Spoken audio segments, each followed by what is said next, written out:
Corona virus की दवा और वैक्सीन को लेकर दुनिया भर में कोशिशें जारी है, लेकिन अब तक कोई नतीजा सामने नहीं आ सका है। पूरी दुनिया की निगाहें कोरोना वायरस की वैक्सीन पर टिकी है। तो आइए जानते हैं कि आखिर वैक्सीन क्या है और यह कैसे काम करती है। तो चलिए शुरू करते हैं। हमारी प्रतिरक्षा प्रणाली यानी इम्यून सिस्टम प्राकृतिक रूप से कीटाणुओं से हमारे शरीर की रक्षा करता है।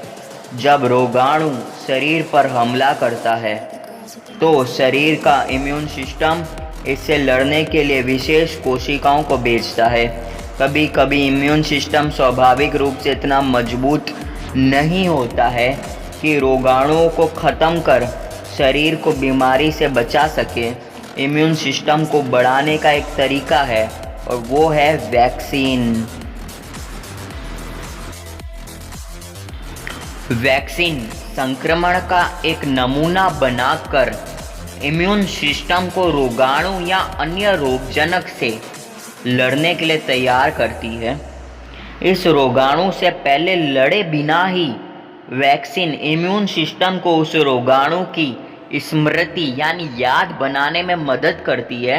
इससे इम्यून सिस्टम वायरस, जीवाणु या अन्य सूक्ष्म जीवों जैसे रोगजनक का सामना करने के लिए तैयार हो जाता है।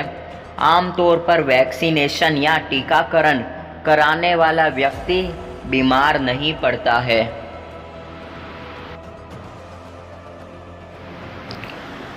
वैक्सीन ने कई गंभीर बीमारियों से बचाया है।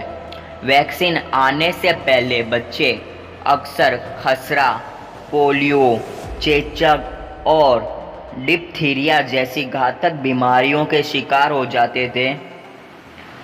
टिटनेस के बैक्टीरिया से संक्रमित होने पर एक साधारण खरोंच भी जानलेवा साबित होती थी। हालांकि वैक्सीन ने अब इन खतरों को दूर कर दिया है। चेचक और पोलियो दुनिया से लगभग पूरी तरह से चले गए हैं। खसरा और डिप्थीरिया के मामले भी गिने चुने बचे हैं। दुनिया भर में टिटनेस के संक्रमण भी काफ़ी कम हो गए हैं।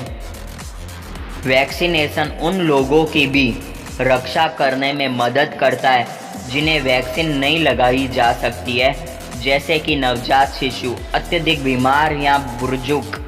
जब समुदाय के पर्याप्त लोगों को किसी विशेष संक्रमण बीमारी की वैक्सीन दी जाती है तो उस बीमारी की एक व्यक्ति से दूसरे व्यक्ति में फैलने की संभावना बहुत कम हो जाती है। इस प्रकार की सामुदायिक सुरक्षा को डॉक्टर हर्ड इम्यूनिटी कहते हैं।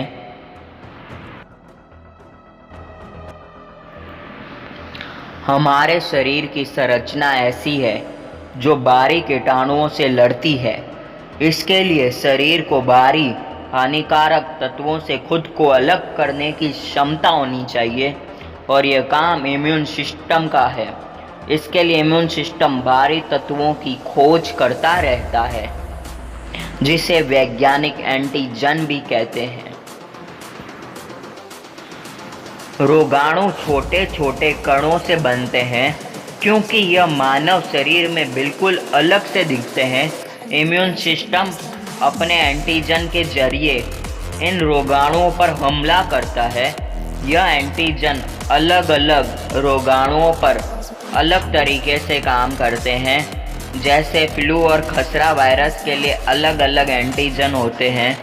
यहाँ तक कि दो अलग अलग प्रकार के फ्लू वायरस के भी कुछ अलग एंटीजन हो सकते हैं।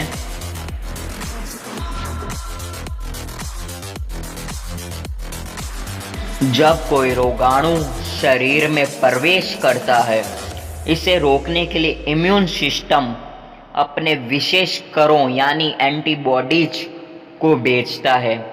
ये वाई आकार के एंटीबॉडी प्रोटीन विशेष एंटीजन के लिए काम करते हैं। जब इन्हें ऐसे रोगाणुओं का पता चलता है जिनका सामना यह पहले भी कर चुके हैं, एंटीबॉडी इनसे निपटने का काम शुरू करता है। इनके दो काम हैं।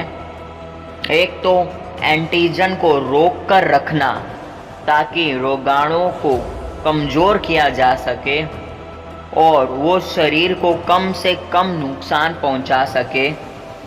दूसरा, अन्य प्रतिरक्षा कोशिकाओं को संक्रमण का संकेत देना।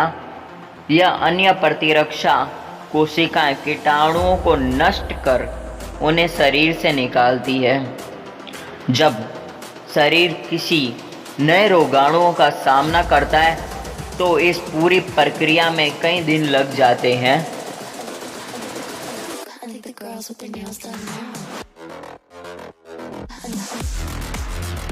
शरीर से संक्रमण दूर हो जाने के बाद भी इम्यून सिस्टम उस रोगाणु के एंटीजन को अपनी स्मृति में बिठा लेता है, अपनी याद में बिठा लेता है, जिन्हें बी कोशिकाएं भी कहा जाता है। यह स्मृति कोशिकाएं एंटीबॉडी को उस विशिष्ट रोगाणु के एंटीजन को पहचानने और उसे रोक कर रखने का काम करती है। इस तरह अगर वही रोगाणु फिर से शरीर में प्रवेश कर लेता है तो यह नया एंटीजन इसे तुरंत पहचान लेता है, इससे पहले कि यह रोगाणु शरीर में संक्रमण को फैलाए।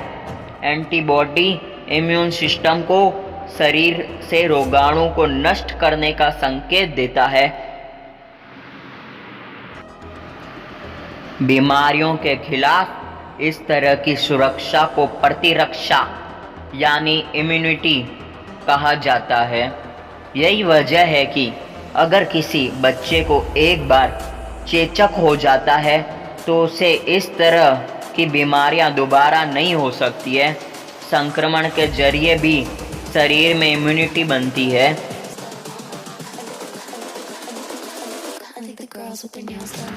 क्योंकि संक्रमण किसी को भी नुकसान पहुंचा सकता है या मार सकता है, इसलिए शरीर में इम्यूनिटी बनाने का दूसरा तरीका वैक्सीन है।